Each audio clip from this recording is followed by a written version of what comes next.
Boa noite. Boa noite. Mistério no Pará. A mineradora que contaminou águas em Barcarena admite que é irregular um duto que despejava rejeitos no meio ambiente. Funcionários de agências reguladoras protestam contra o indicado para dirigir a ANTT. A execução de um bandido aterroriza hóspedes de um hotel em São Paulo. O governo americano aumenta a pressão contra o programa de armas nucleares da Coreia do Norte. A Arábia Saudita autoriza mulheres a entrarem em estádios de futebol. O IBGE retrata os brasileiros que desistiram de procurar emprego. E uma agência de classificação de risco rebaixa a nota do Brasil. Veja agora, no Jornal Nacional.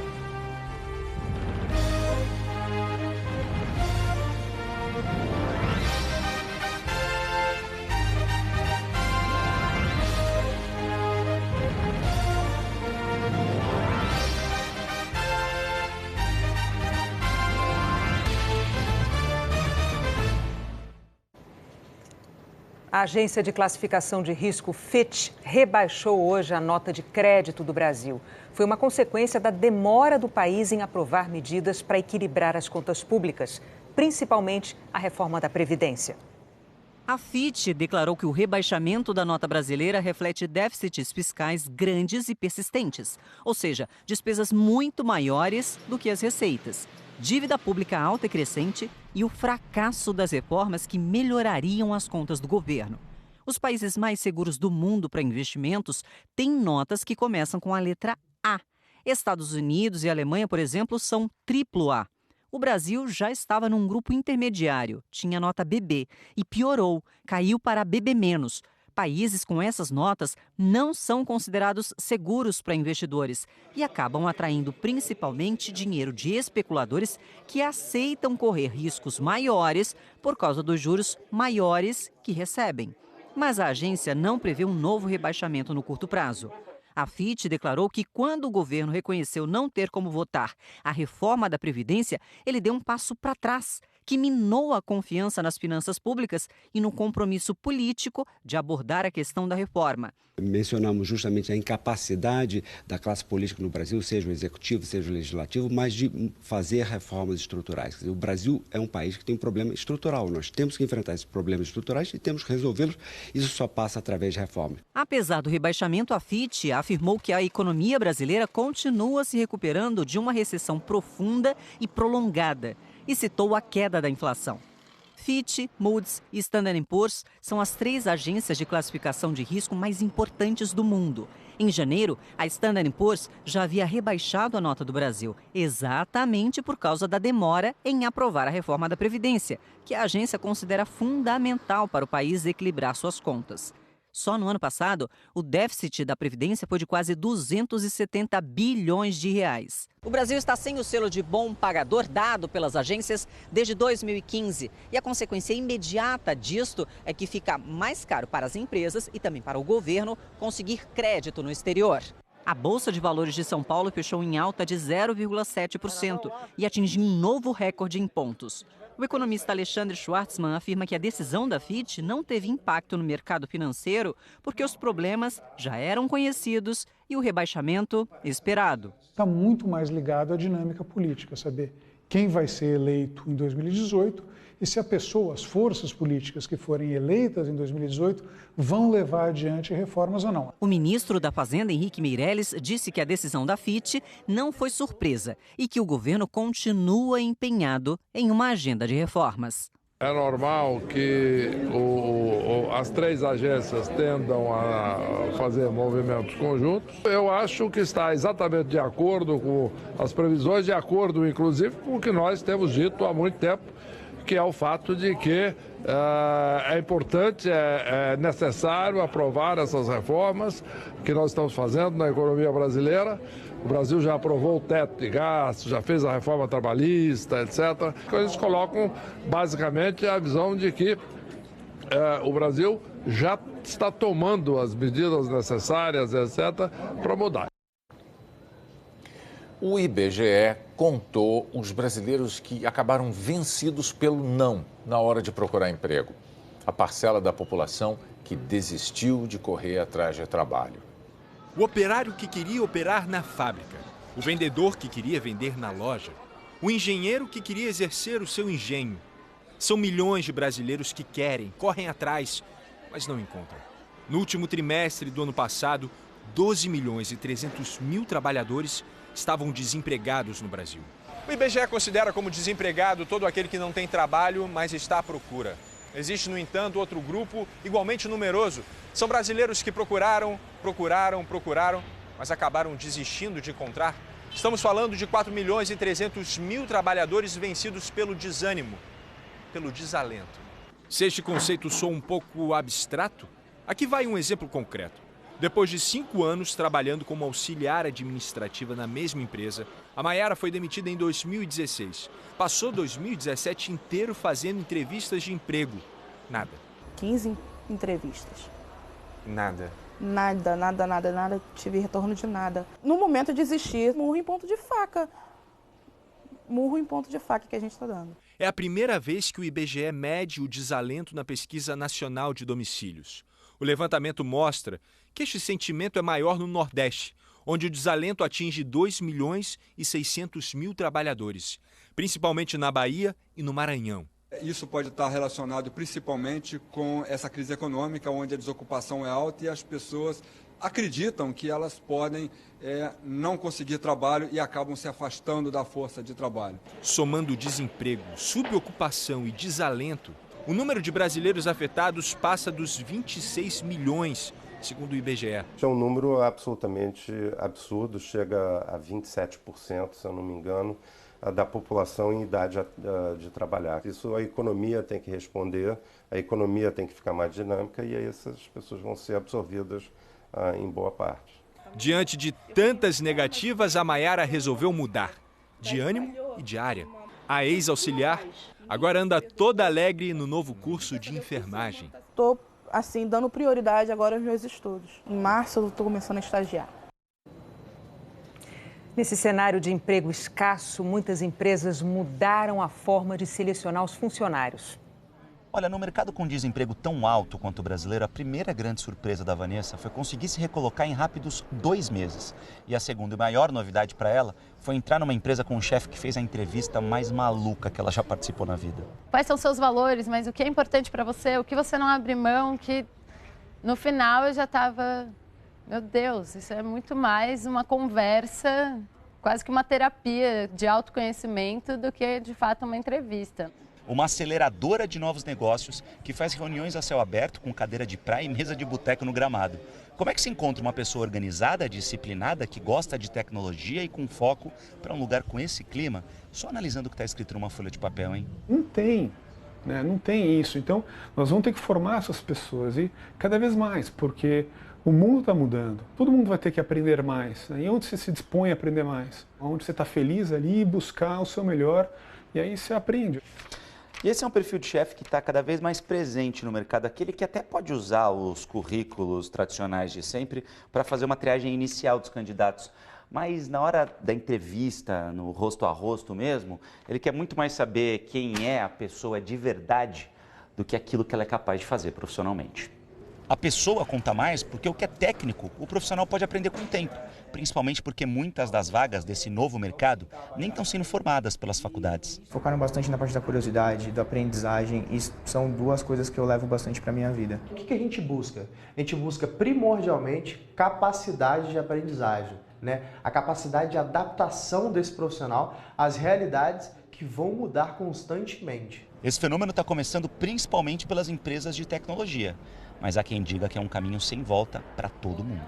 Eu entendo que as pessoas, elas, nesse processo de aprendizado, né, nessa dinâmica, elas vão ter que mudar a forma delas pensarem, da forma delas se comportarem. Estudar é essencial para você criar, vamos dizer assim, uma base, um colchão. Mas depois você vai ter que ficar muito antenado nos movimentos do mercado e se preparar com a prática do dia a dia mesmo. Você está feliz, então? Muito. Bastante. A Receita Federal divulgou novidades no imposto de renda deste ano. Passa a ser obrigatório informar o CPF de dependentes com 8 anos ou mais. A Receita pede que o contribuinte apresente um número maior de informações sobre bens, como endereço, número de matrícula, IPTU e data de aquisição de imóveis e o Renavan de veículos. Mas essas informações só vão ser obrigatórias a partir do ano que vem. O prazo de entrega é de 1º de março a 30... O prazo de entrega, deixa eu ver se eu tenho essa informação aqui. O prazo de entrega vai de 1º de março a 30 de abril. E, claro, você vai ter todas as informações sobre o imposto de renda desse ano na nossa página na internet. Servidores das agências reguladoras estão pedindo o afastamento do novo diretor-geral da Agência Nacional de Transportes Terrestres, a ANTT. Ele foi citado por delatores da Lava Jato. Hoje, a União dos Servidores das Agências Reguladoras pediu ao governo a revogação do decreto que promoveu Mário Rodrigues Júnior. Ele já era diretor da Agência Nacional de Transportes Terrestres. Tomou posse como diretor-geral da agência na terça-feira. A entidade lembra que está em discussão no Congresso uma proposta do governo Michel Temer que prevê reputação ilibada como requisito para a ocupação de cargo de diretor de agência reguladora. E disse que o Brasil não suporta mais a hipocrisia. O diretor da agência, Mário Rodrigues, foi citado em 2 delações da Lava Jato. O ex-executivo da Odebrecht, Roberto Cumprido, disse que Mário Rodrigues, na época diretor da Dersa, a concessionária do governo de São Paulo e que fez o contrato do Rodoanel Sul, se reuniu com as empreiteiras antes das licitações para discutir como elas seriam feitas e teria recebido dinheiro de propina. E quem que era o interlocutor da Dersa nessas conversas? Olha, eram conversas assim a nível de vários setores da própria secretaria, mas sempre o Mário Rodrigues, que era o diretor de engenharia. Em outro depoimento de agosto de 2017, um ex-executivo da OAS, Carlos Henrique Barbosa Lemos, disse que a OAS fez o repasse de R$ 2.300.000 para Mário Rodrigues. De acordo com o delator, o valor fazia parte de um montante de R$ 30 milhões que seria necessário repassar para a campanha do tucano José Serra para o governo do estado de São Paulo em 2006. Quando Mário Rodrigues Júnior foi indicado para diretor da ANTT em 2016, ele passou por uma sabatina nesta sala do Senado e não falou nada sobre sua passagem pela Dersa. Naquela época, as denúncias ainda não tinham vindo à tona e os senadores não fizeram nenhuma pergunta sobre esse assunto. O nome dele foi rapidamente aprovado. Mário Rodrigues Júnior já assessorou o ministro Moreira Franco na Secretaria de Aviação Civil por indicação do PR, mesmo partido que também o indicou para a agência.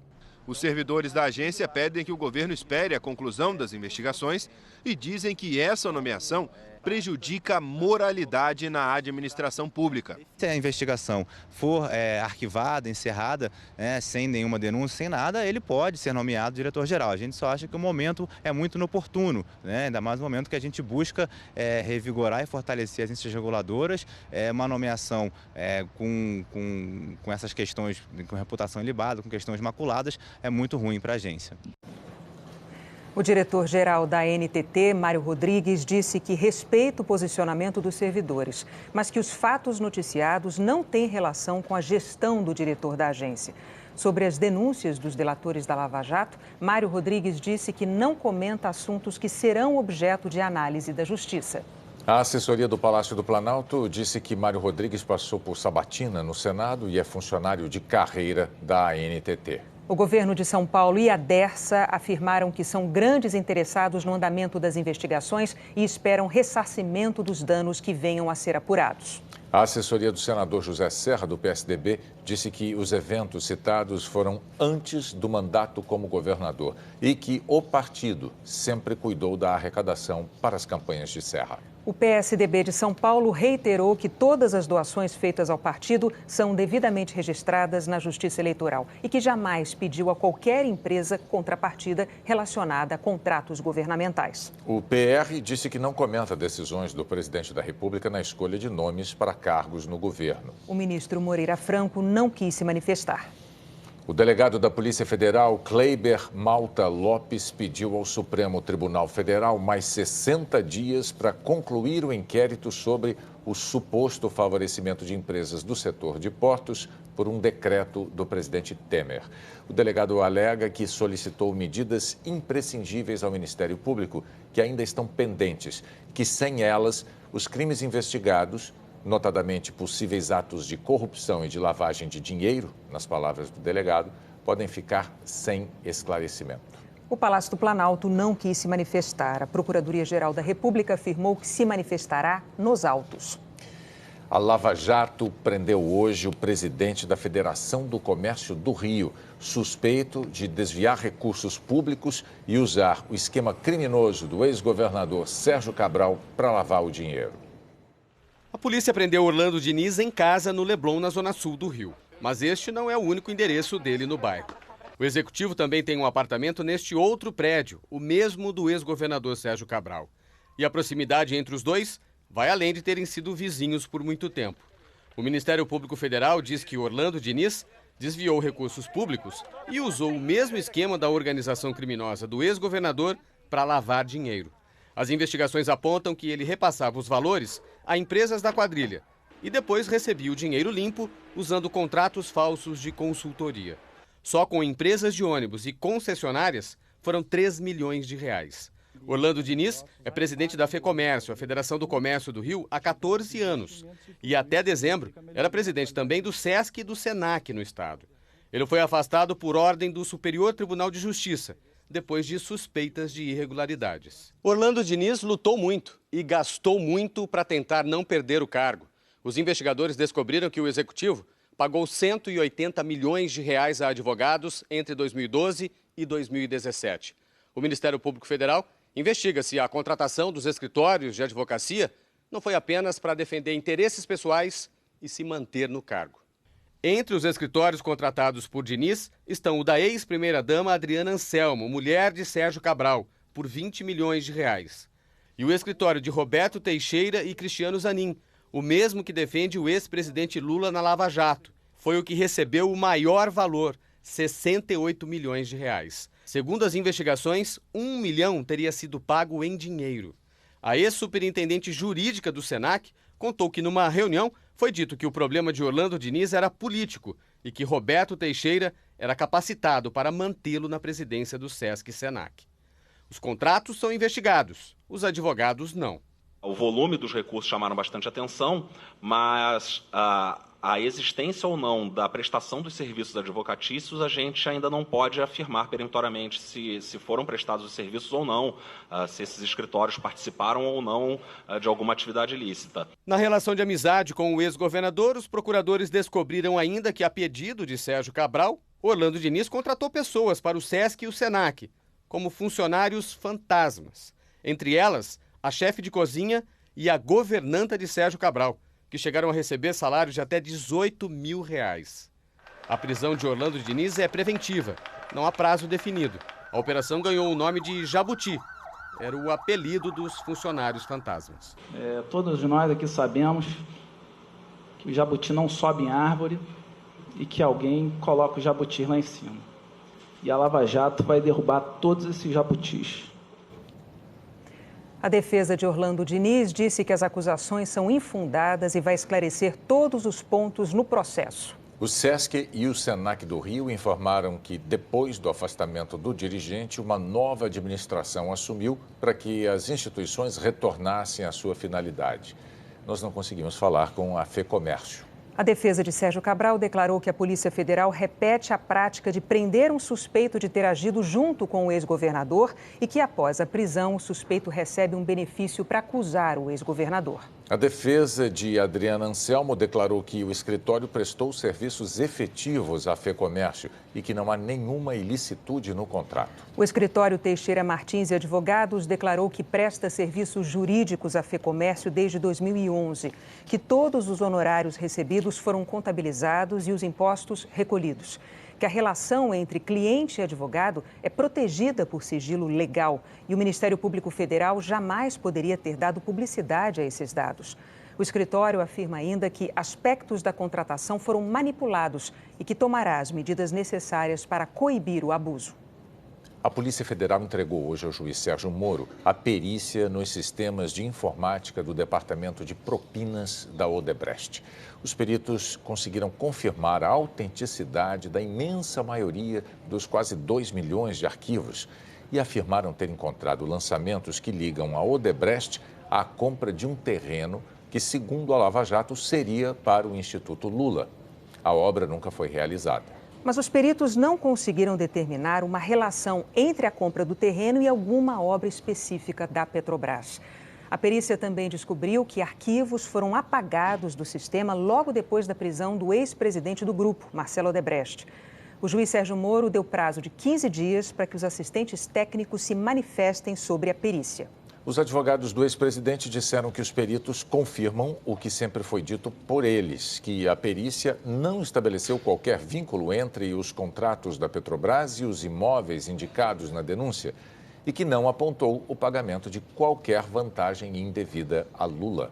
A defesa afirmou ainda que o ex-presidente jamais solicitou ou recebeu da Odebrecht ou de qualquer outra empresa imóvel destinado ao Instituto Lula, que funciona no mesmo local desde 1991, e que tampouco solicitou ou recebeu a propriedade do apartamento, que é locado pela família mediante o pagamento de aluguéis. A Odebrecht afirmou que desde março de 2016, quando anunciou que iria colaborar com a Justiça, vem fornecendo às autoridades os arquivos dos sistemas eletrônicos sem qualquer modificação. No caso em questão, a Odebrecht afirmou que a perícia determinou que a imensa maioria dos arquivos são autênticos. O Superior Tribunal de Justiça arquivou por unanimidade uma sindicância contra o governador de Minas Gerais, Fernando Pimentel, do PT. Mônica Moura, mulher do ex-marqueteiro do PT, João Santana, afirmou que, em 2012, Pimentel intermediou pagamentos não declarados para a campanha de Patrus Ananias, do PT, à Prefeitura de Belo Horizonte. Nessa época, Pimentel era ministro do Desenvolvimento, Indústria e Comércio Exterior do governo Dilma Rousseff.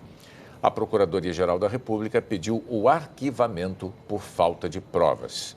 O advogado de Fernando Pimentel declarou que considerou muito digna a atitude da PGR. A seguir, a mineradora que contaminou águas em Barcarena admite que é irregular um duto que despejava rejeitos no meio ambiente.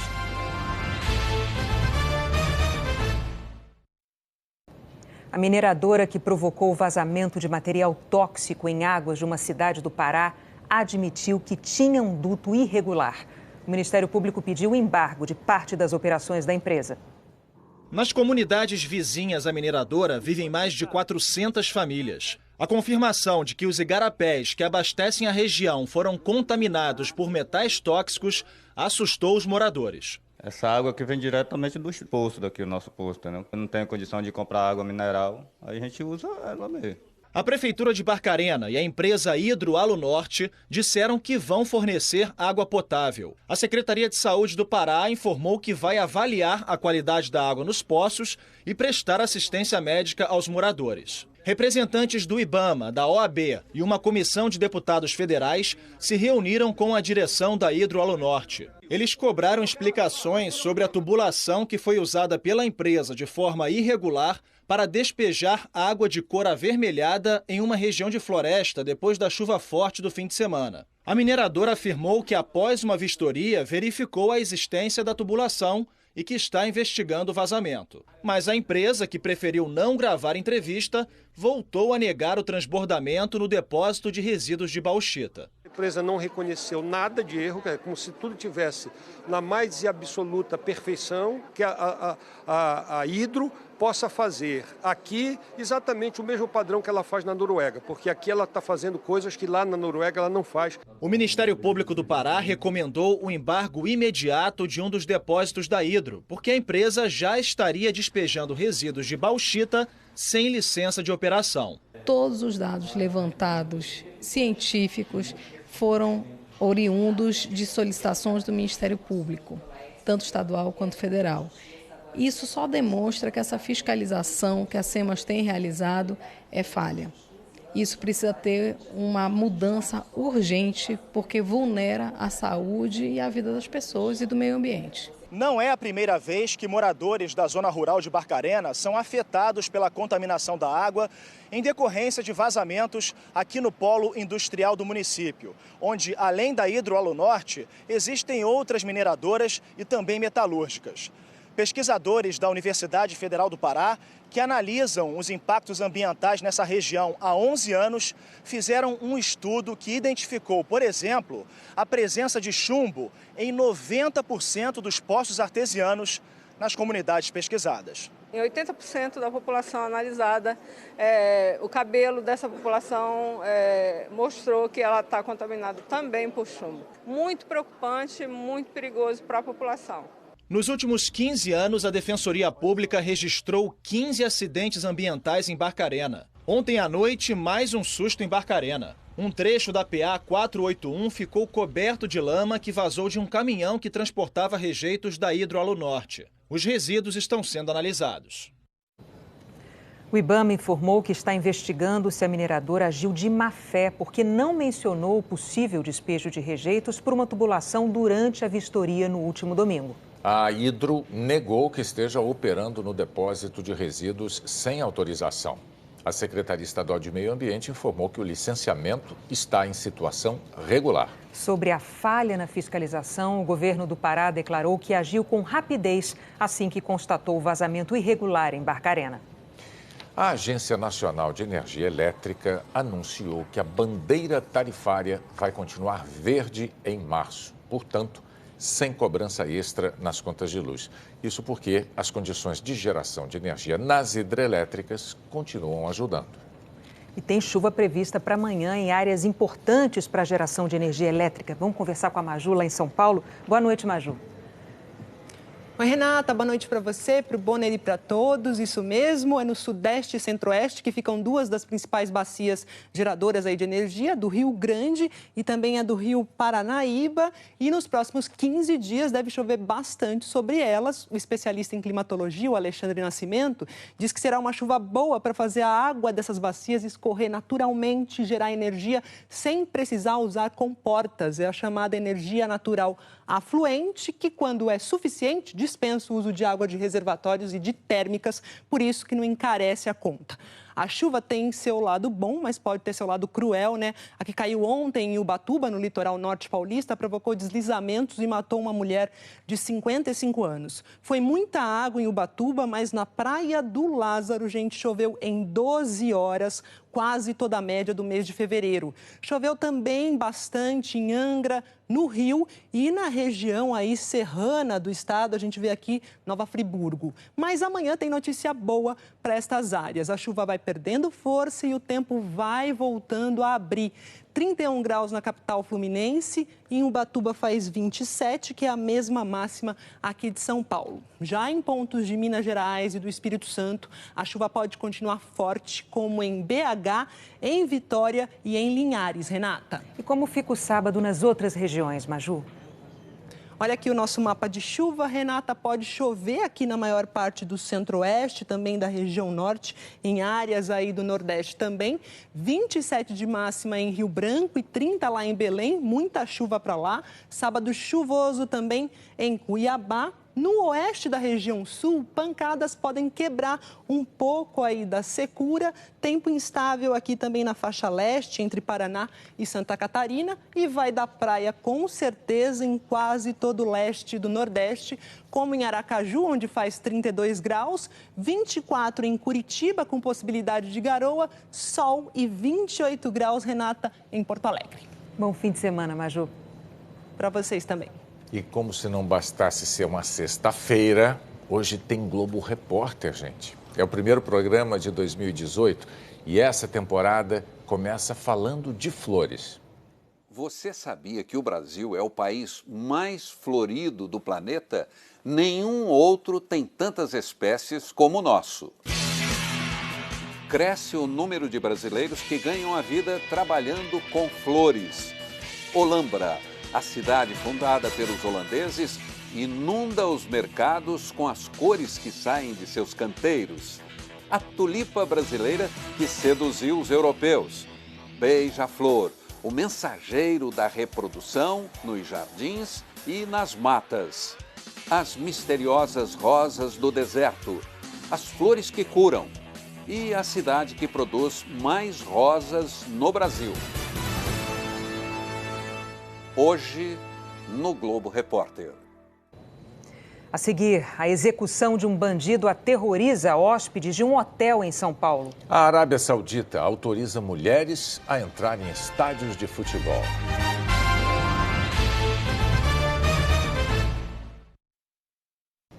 A polícia de São Paulo está investigando se existe ligação entre o assassinato de um integrante de uma facção criminosa ontem à noite com o de outros 2 integrantes da quadrilha no Ceará. O vidro estilhaçado na entrada do hotel na Zona Leste é uma das marcas da violência na noite anterior. Achei que eram fogos de artifício, que era um barulho bem forte, né? E aí eu vi o pessoal correndo, se abaixando aqui na rua, o pessoal com fuzil na porta. Pouco depois das 7h30 de ontem, 2 casais se cumprimentavam na porta do hotel.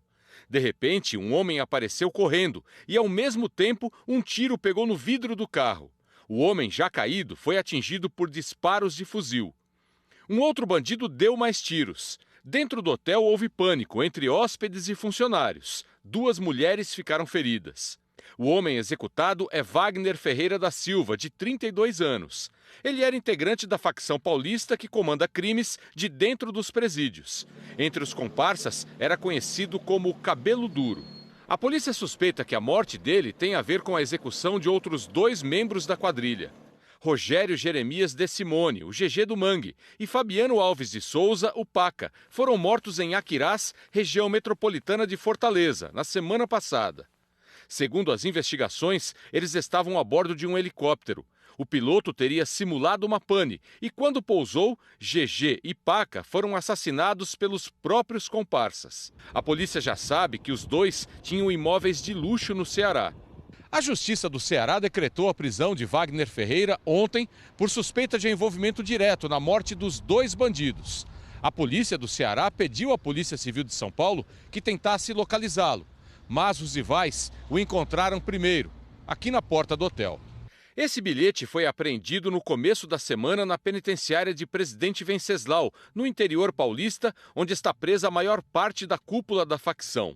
Cabelo Duro é citado 2 vezes. O texto diz que ele informou aos chefes que um membro da facção, chamado de Fuminho, mandou matar GG e o Paca.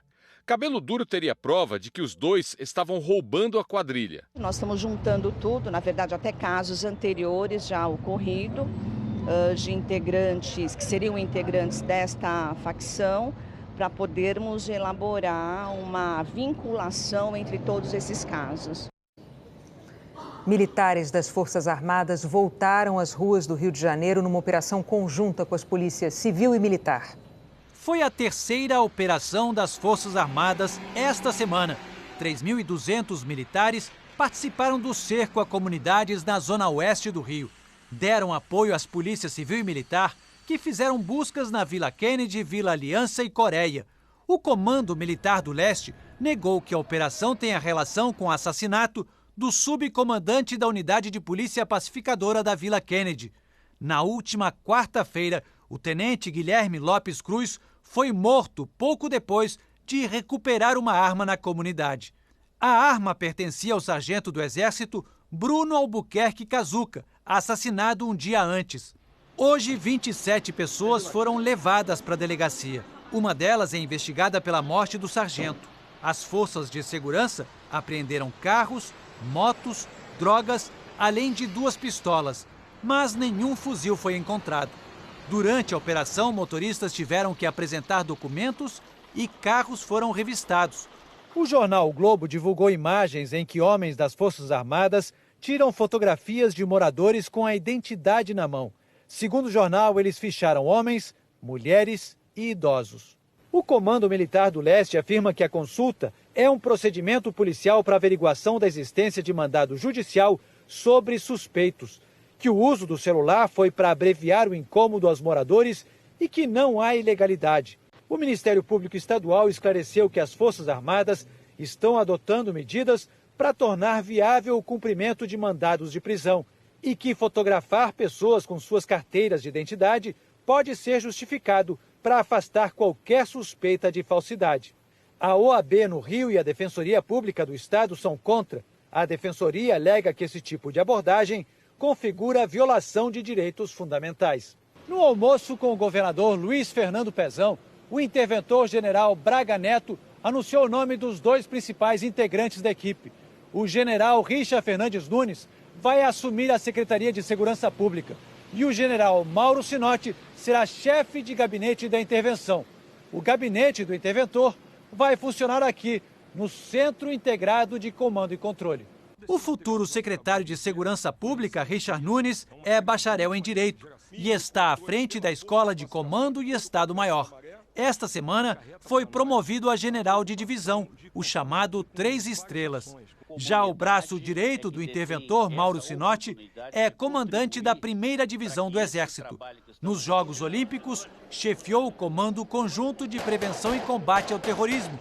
Os 2 generais também coordenaram as forças de ocupação no Complexo da Maré entre 2014 e 2015. Destaques do noticiário internacional.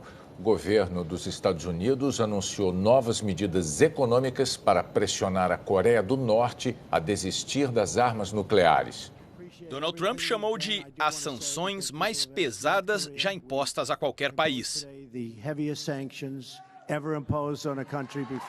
São restrições contra navios e companhias envolvidas em transporte marítimo que ajudariam a sustentar financeiramente o regime norte-coreano, principalmente com o abastecimento de combustível e carvão.